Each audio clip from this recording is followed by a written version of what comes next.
السلام عليكم. بسم الله والصلاة والسلام على رسول الله. من يوم ما فتحت القناة ومن يوم ما عملت اكونت على السوشيال ميديا عملت فيديوهات كتير قوي بتتكلم عن موضوع انجاز المهام، وعملت بوستات كتير جدا ازاي تخلص المهام او التاسكس بتاعتك، وكل ما كان يجي لي فكرة او تجربة اعملها وفعلا تنجح وانشرها. بعد سنين اكتشفت ان في حاجات كتير جدا لو دمجتها مع بعضها وعملت منها ميكس حلو كده هتلاقي نفسك عندك طريقة جميلة جدا تخلص بيها المهام بتاعتك. وده اللي انا جاي اقول لك عليه النهارده في الفيديو، بعد ما لقيت ان انا فعلا بنجز، بدأت فعلا انجح ان انا اخلص مهام عندي في حاجات انا كنت كاتبها من سنين. تخيل ان انت تكتب تاسكات من 5 و6 سنين ولحد النهارده انت ما عملتهاش. اكتشفت ان الموضوع مش دايما كسل منك او مش دايما انت مش عايز تعملها او الاراده او الكلام ده كله، لا، اكتشفت ان ساعات احنا بنتعامل مع التاسكات او المهام دي غلط. خليني اقول لك انا وصلت لايه النهارده وخليك معايا يا صديقي. اول نقطه معانا البيج ليست، انا هقولها لك بالعربي كده انك تفسي دماغك. النقطه بتاعتنا دي انا خدتها من كتاب الطريقه الاكثر فاعليه لانجاز المهام او لاتمام المهام، وده كتاب عملت عنه فيديو في القناه، وكتاب جميل جدا جدا جدا جدا وانصحك بيه. البيج ليست دي يا صديقي هي قائمه الحاجات اللي انت عايز تعملها في حياتك كلها. لو دخول الحمام عباره عن تاسك اكتبه في البيج ليست دي. تكتبه ازاي مش هتفرق معايا، ممكن تكتبه في واحد من البرامج اللي انت بتشتغل بيها زي نوشن او برنامج مثلا اني تو دو، اي حاجه تعجبك. ممكن تكتبه في كشكول ورقه وقلم وتكتب، ناس كتير بتعمل كده. ممكن تروح كاتبه في صفحه وورد وتطبعهم وتخليهم معاك، ودي طريقه حلوه انا بعملها. مش مهم عندي الطريقه،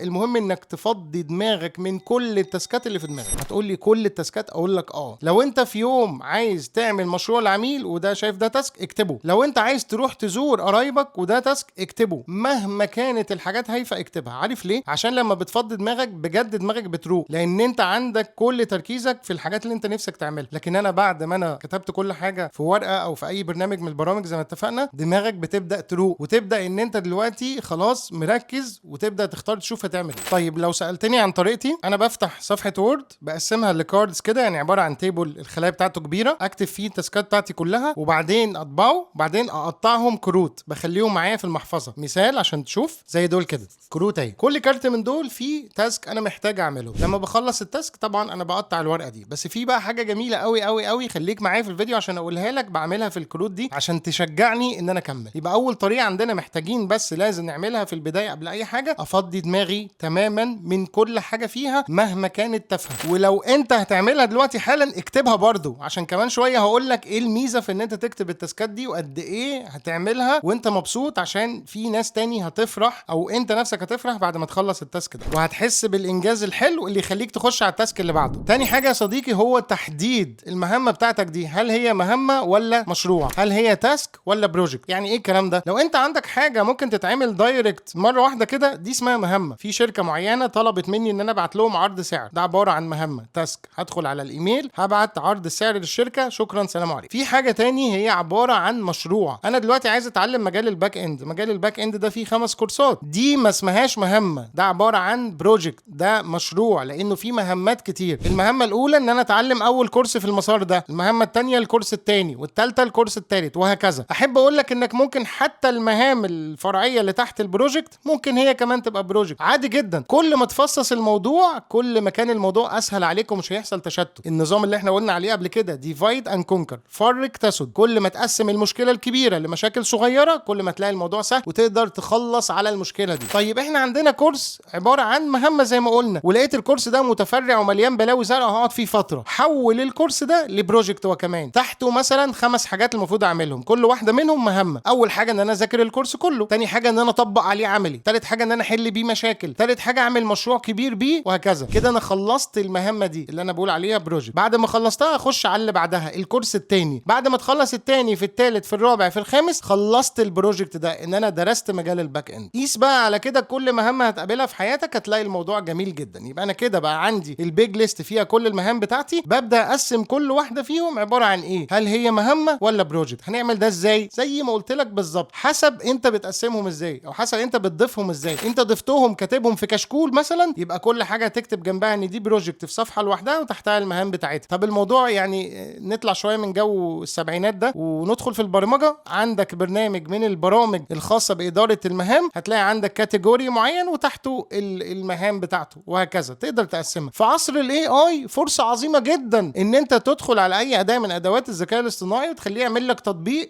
فيه الافكار دي، انك انت عندك مجموعه من المهام يكتبها لك ويرتبها لك بالاسم بالاهميه اهميه باي حاجه، وبعد كده تحدد له ده بروجكت تحتيه مهام ولا هو مهمه، وكمان تخليه يرتبهم لك بالاهميه بتاعتهم. حاجه عظيمه جدا، انا عمال اديك افكار عشان تقدر تنفذ. بعد ما قسمنا المشروع عرفنا ايه هي اللي مهمه وايه هو اللي بروجكت، هندخل على اهم حاجه في الموضوع وهو الاولويه او الاهميه. ماليش علاقه دلوقتي انت بتفضي التاسكات بتاعتك فين، زي ما اتفقنا، ورقه وقلم ولا برنامج ولا في صفحه وورد ولا اي حاجه. الاهميه تعملها بالطريقه بتاعتك. مين اهم من مين ليه الاولويه. ما اعتقدش ان انت هتسيب تاسك ان في شركه مستنيه السي في بتاعك عشان تروح تشتغل عندهم وتعمل تاسك تاني ممكن يضيع لك وقت ويخليك تنسى تبعت الايميل للشركه. بعد ما تكتب لكل تاسك الاولويه بتاعته، شوف بقى ترتبهم ازاي. ممكن بعد ما تخلص خالص تعيد كتابتهم في كشكول تاني بالترتيب الجديد اللي هو على حسب الاولويه، او لو بتشتغل ببرنامج تخلي البرنامج يرتبهم لك على حسب الاولويه، وهكذا زي ما احنا اتفقنا. ثالث حاجه يا صديقي وهي اهم حاجه وهي السر الكبير في ان انا خلصت المهام، هو موضوع الجوائز، انك تكافئ نفسك. هتقول لي يعني ايه؟ التاسك اللي قدام حضرتك ده انا بكتب فيه جايزه وبكتب فيه حاجه معينه عايز اعملها بتفرحني، وهديك مثال عليها على فكره دلوقتي وانت طبقه بطريقتك. انا واحد من الناس عايز اعمل خير واطلع فلوس لوجه الله مثلا، فكل تاسك على حسب اهميته بكتبه المفروض هعمل فيه ايه، وبكتب ان انا هطلع مبلغ معين قدامه لوجه الله، وبعد فتره معينه التاسكات دي تخلص وبلم الفلوس دي وبعدين بطلعها لوجه الله. الموضوع ده بيفرحني، فده بيشجعني اخلص التاسك. في بعض المهام بروح حاطط فيها هديه ليا، ان انا اخد يوم اجازه واروح اتفسح مثلا، دي هديه بالنسبه لي. ان انا هتفرج على فيلم، دي هديه على فكره بالنسبه لي، وما تستغربش وتفتكرني بافور. انا قعدت سنين مش عارف اشوف فيلم عشان ما عنديش وقت، وفي ناس كتير قوي زي كده وهيكتبوا في التعليقات. انا متاكد الموضوع مش سهل، انت ساعات الدنيا بتسحلك لدرجه ان انت مش لاقي وقت تقعد تتفرج على فيلم، فاهم؟ ساعات بقى انا بكتب الجايزه دي ومعاها برضو فلوس اطلعها لوجه الله، الاتنين. طب انا ليه بعمل كده؟ السر يا صديقي في ان التاسك دلوقتي ليه هديه، ليه مقابل. الاول التاسك كان مطلوب منك تعمله وانت مش حاسس انك بتتجازى قدامه، مفيش حاجه بتاخدها. المخ بيقول لك هو انت تعمله ليه؟ ما انت مش هتكسب حاجه. هتقول لي استنى، ما هو التاسك ده مطلوب مني اعمله. انا فاهم يا حبيبي انه مطلوب منك، وفاهم انك مش بتعمله لحد تاني، بس انت محتاج تكافئ نفسك بحاجه بتحبها. انا هنا اديت لك انا بحب ايه، طبق بقى المبدأ ده على حياتك. ايه اللي انت بتحبه وهتتبسط لو عملته، تروح حاطه كجايزه للتاسك ده عشان تخلصه، فبعد ما تخلص بجد بجد هتتبسط. السر في الجايزه اللي انت هتكسبها. الفكره يا صديقي انك بتربط المخ بالمكافاه، بتقول له في مكافاه جايه، فهو هنا بيساعدك عشان تخلص وياخد المكافاه بتاعتك. يبقى يا صديقي خلينا نلخص الفيديو كده كله سريعا. اول حاجه تفضي دماغك تماما من المهام، بعد كده تروح تصنف المهام دي مهمه ولا مشروع، بعد كده تطلع المهام دي تعملها بالطريقه اللي تعجبك على ورقه على برنامج، كل مهمه تحط لها اهميتها وايه الجايزه اللي هتاخدها على المهمه دي عشان تتشجع انك تخلصها. الطريقه دي يا صديقي احسن طريقه نفعت معايا، جربها وان شاء الله ان شاء الله تفرق معاك. اكتر حاجه خلتني اعمل الفيديو ده ان انا بدات اخلص المهام. المفارقه المضحكه اللي انا سبتها لك لاخر الفيديو ان الفيديو ده نفسه كان من ضمن المهمات المطلوبه ان انا اعملها